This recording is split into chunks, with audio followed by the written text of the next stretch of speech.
Hi, it's Sarah from I Am Simple Natural Life. Thank you for joining me today. Thank you for coming onto the channel. Thank you for coming back to the channel. If you've been here before, don't forget to subscribe, please, to the channel. That would be great. I'd love to get my subscribers up. Today I'm talking about how I juggle my needs as a person with my role as a mum within a really busy household. I've got 4 children aged 11, 10, 9 and almost 8. And things are, you know, busy. I think when you've got like 1 child or you've got 6 children, whatever, it's busy, you know, however many you've got. And I think particularly for mums, and I'm not excluding dads from the conversation at all because this does apply to them, but I think in most situations it is that much more exaggerated for mums. We kind of lose ourselves a bit, and that's like a really wishy-washy term, isn't it? Like we lose ourselves. Because in many ways we gain so much. So, you know, like you have your first child and you know that things are going to change, and obviously they do. But I think what I hadn't certainly realised is that that was kind of forever. And I think somehow I thought, you know, like you have your child and you spend loads of time not sleeping, changing nappies and feeding and trying to stop the baby crying and meeting its needs. And then at some point, just things would kind of revert back and you'd have all your time back. And obviously that doesn't happen because the needs of this child and then potentially children, if you have more, it just goes on. And so what I found particularly, well, I don't know, in the first quite a few years, was that really there wasn't anything left for me. I gained loads in terms of like my role as a mum. I love that, you know, and I'm one of these people not really massively into kids and stuff. You know, I'd never be one if somebody brought their baby into the office or something. I'm not that fussed about holding it and all of that kind of stuff. I'm not like a real maternal kind of person. I wouldn't have said until I had my own children, and then, oh, you see, now mine are extra lovely. And so I really did kind of embrace this motherhood role, and I loved it. And I was actually made redundant when I was pregnant with my first, and so I set up on my own, and then I worked from home alongside having the kids there. So I've been a very hands-on kind of a mum in terms of I've been lucky that I've been able to be with them for the whole time. And then as they got older, we chose to home educate. So I really do spend a lot of time with them. And that's been fabulous, and it's a real privilege, and it's something I know other people feel they would love to do and maybe feel they can't do, although I'll come on to that maybe in another video.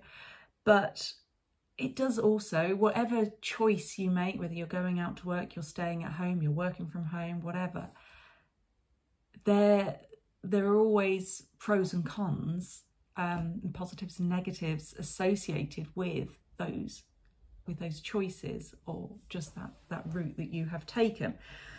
And for me, there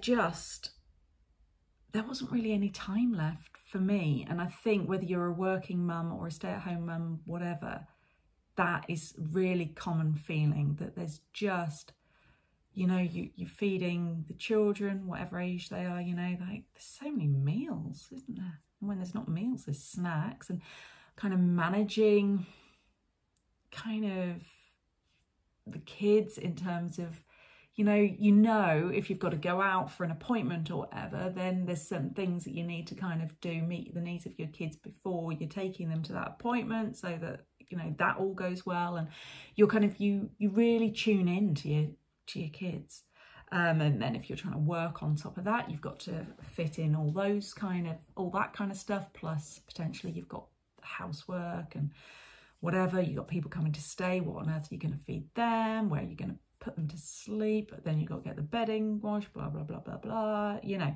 And actually I read something just the other day about, it was a new article, but you know, about the mother's load. And I don't know if it's something I've talked about on here. I certainly do in my Facebook group. There is this kind of this mother's load where that generally it's the mum and not the dad, of all the extra stuff. So even if the man in the house might be doing his bit in terms of emptying the dishwasher or doing the hoovering or maybe putting on a load of washing, even whatever, usually it's then the mum that is organising the play dates, or you know, making sure that you've got the right uniform for ballet or football or whatever you need, and remembering it's so-and-so's birthday and, you know, you need to send something suitable and blah, blah, blah. That's the mother's load. And it goes much deeper than those kind of real functional things, but they're the kind of the first things that really come to mind. But also, I think, in terms of the deeper stuff, it's more worrying about the future, meeting the children's needs. How are you making the right choices for them in terms of, I don't know, like the childcare, friendships, how you're kind of helping them manage their day in terms of, you know, are they doing too many activities, not enough activities, too much screen time, not enough screen time, you know, are they keeping up with the miniature Joneses, or, you know, does that even matter? Should they be associating with those people, whatever. Ooh. And it's all there in our heads. And what it means, or what it meant for me, there was just no time left. There was no time left for me. And obviously I had my children very close in age, and that was a choice. And that's something that, you know, I was about to say, you know, so I'm not moaning. And actually, even when we make a choice, why can't we? It's okay to have a little moan about it, isn't it? You know, like I home educate the children. That doesn't mean that every day is complete and utter bliss with them. And so it's okay some days to think, oh God, this is a bit crap. You know, everybody has days like that. Whatever your choices are, it's okay to sometimes just feel a little bit kind of like, So fine, you've chosen to have these children, you're choosing to live your life how you're living it, but that doesn't mean there aren't any downsides. And it could, for you, mean that you just feel that you've kind of lost yourself and there's just no bloody time left for you. But I changed all that. So where do I start? It didn't happen in just one, like, you know, I made the choice and started doing it. But I did make the choice and start doing it at the same time. So there wasn't like this overnight thing where like some fairy came down and, you know, I thought, right, I am going to start living my life more for me. And a fairy went, you know, woohoo, and it just happened. That didn't happen. It happened over a number of years, but it could have happened quicker had I had maybe some help with it, which is kind of why I do the coaching that I do now for other people. But for me, I kind of just found my way and muddled along through it. So I can remember when I had 3 children. They would have been 2, 1 and 0. And at that point, because my 2-year-old is also severely disabled, so she couldn't feed herself or anything like that. So I was basically, for a time, I can remember just this feeling of basically all I was doing all day was feeding somebody. Because she had to be kind of spoon-fed. We couldn't do child-led weaning with her.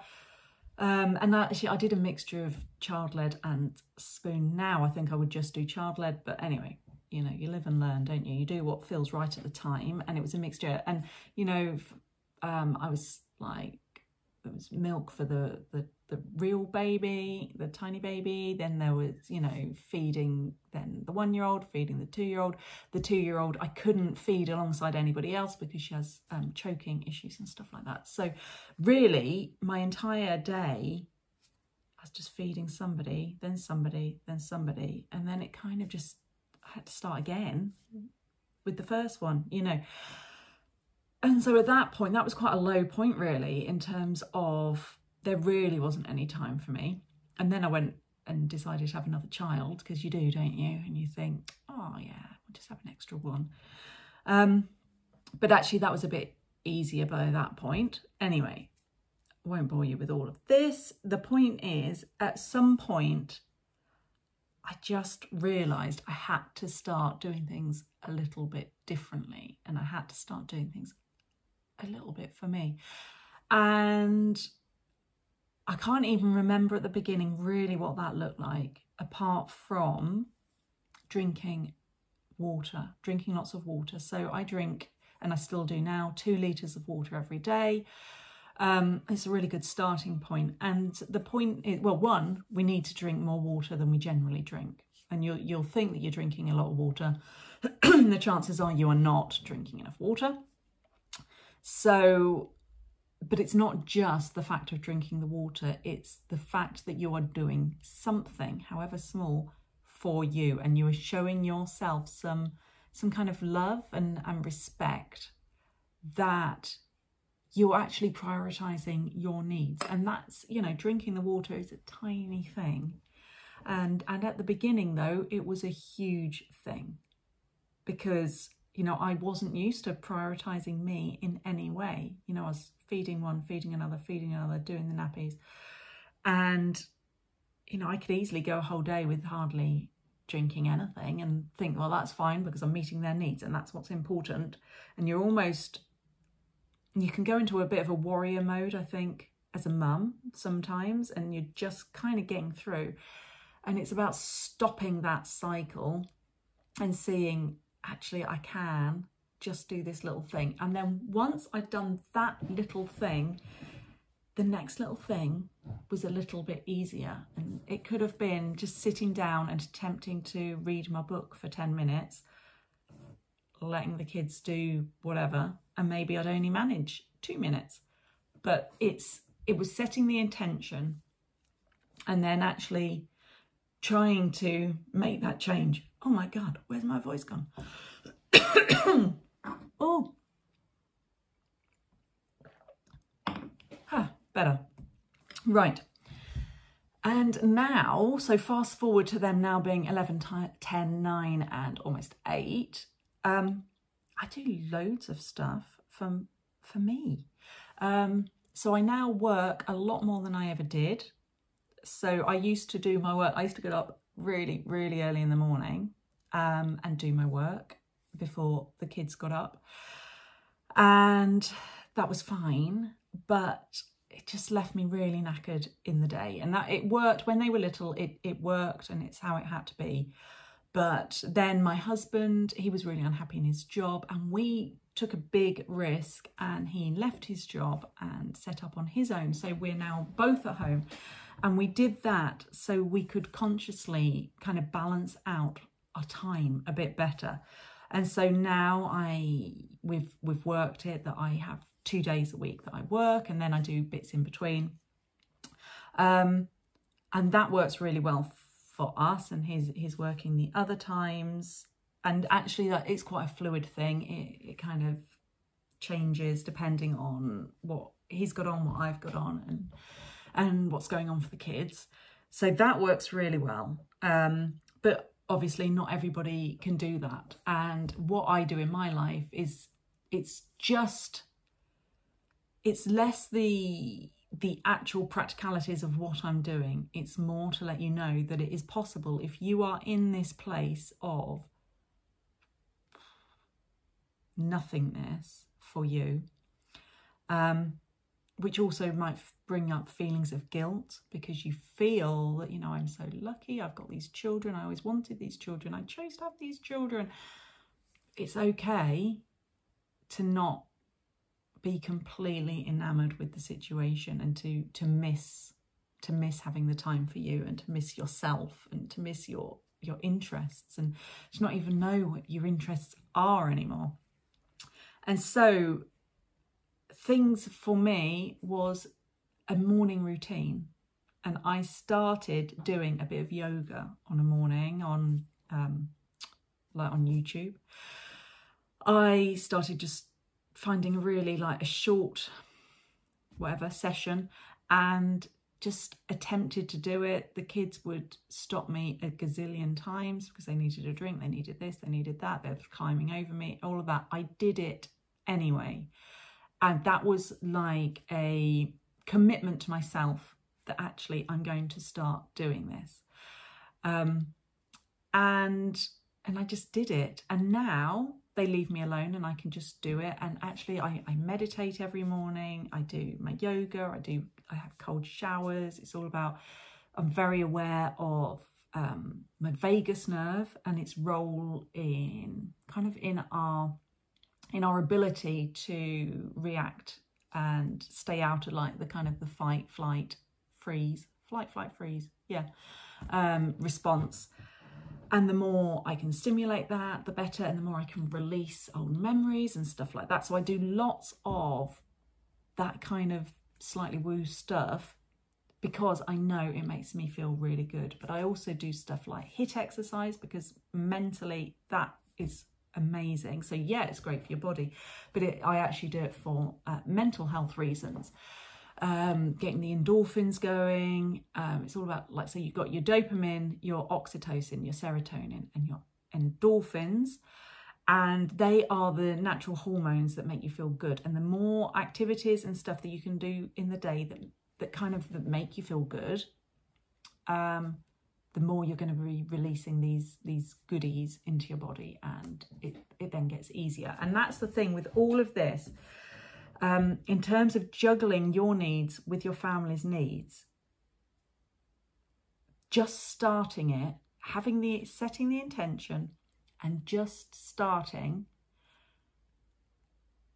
makes it so much easier to carry on and then to do something else and to do something else. And at the beginning, you will very much feel that this is just not possible, that I might be telling you this, but it's all right for me because, I don't know, because my husband's now at home, or he wasn't at home when I started all this. Or maybe, you know, yes, I have a husband. You may be a single parent. Everybody has their own complexities. I could warble on about having, well, a disabled child and one that's got a learning disability as well. You know, we all have our own baggage and our own rubbish that makes these things difficult, and your conscious brain is, well, your subconscious brain actually, both may be coming up with all these reasons why you can't do it, why it is not possible for you to have your needs met within your family. But I want you just to trust that it is possible. You may not be able to have the perfect situation, the perfect setup. That's fine. I don't. It's not my perfect setup. But I do now have my needs met. And I had to change. I had to try things and I had to change things along the way. But, and it's ever changing. We are about to move into a new house. I'm about to lose my voice again. And that's because we've got to do some work on the house. That's going to mean my husband is away doing that a lot more. So I am going to have to kind of reschedule my time, and our current routine will evolve. But I am now so aware of the importance of meeting my needs. I think once you start and you get your needs met just a little bit, you know it's possible, and you realise how good it makes you feel, and how much, for me, I'm a much better mum than I was. I was meeting their needs completely, or, you know, that was all my time was focused on that. But obviously then resentment kicks in a little bit, and, you know, you could resent your husband, or maybe friend situations that you feel envious of, or other stuff that's going on. All that kind of stuff. Maybe feel resentment for the children as well, you know, particularly in the middle of the night when they're waking you up and you're thinking, for God's sake, can't I even get some sleep? Or this is my time to just read my book or whatever, have a cup of tea. And I don't feel like that now, because I do have these, my needs are being met. And so it's really just to say, just try it and start really small, but just try it.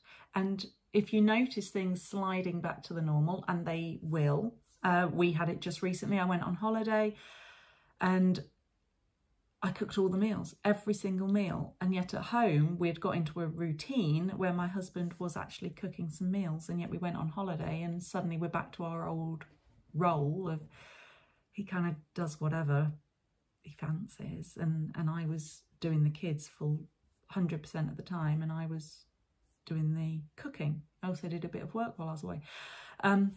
That's not dissing him. I'm not coming onto YouTube to have an argument with my husband. It was just interesting that we completely just backslid into our kind of our old roles, because we'd done them for so long that kind of the new role just kind of, we just kind of lost that. So be aware that that will happen, and just have the strongest intention that you can to have prioritize yourself. And now I do that, I'm so much more present with the children when I'm with them. We have the best times, because I'm not feeling like, oh God, I've got to do this and I've got to do that and I've got to do that and I've got to do that, and there's no time for me. Because that's how you can feel sometimes. So it is possible. You just need to set yourself the intention, the big intention of how you want to feel, and maybe what that could look like, and then just start taking little steps towards it. So carve in a 10-minute mum time of, right kid, this is my time, I'm sitting down and I will do X with you afterwards, but I'm just doing this now. I'm just doing this now. And, you know, they get used to it. Or getting your water bottle and setting the intention that you will drink all of that before the end of the day. You will do that. You will prioritize that need in you, or you will do the exercise session come what may, or you will ring your friend. Whatever it is for you, just that tiny small thing that means something to you, start today and just do it. And once you do the one thing, you can do the next thing and the next thing and the next thing. And before you know it, you'll look back and you'll think, wow, I did that and I feel so good for it. I did it. And you're just going to want to keep on doing it and keep on doing it, because like, you're important. And when you start showing yourself some love and start feeling worthy of prioritizing yourself, it just feels really good and you want to do it more. So I hope that helps. Do subscribe to the channel, please. That would be lovely. And like the video if you liked it, if it was useful. And I'll be back next week. See you soon. Bye.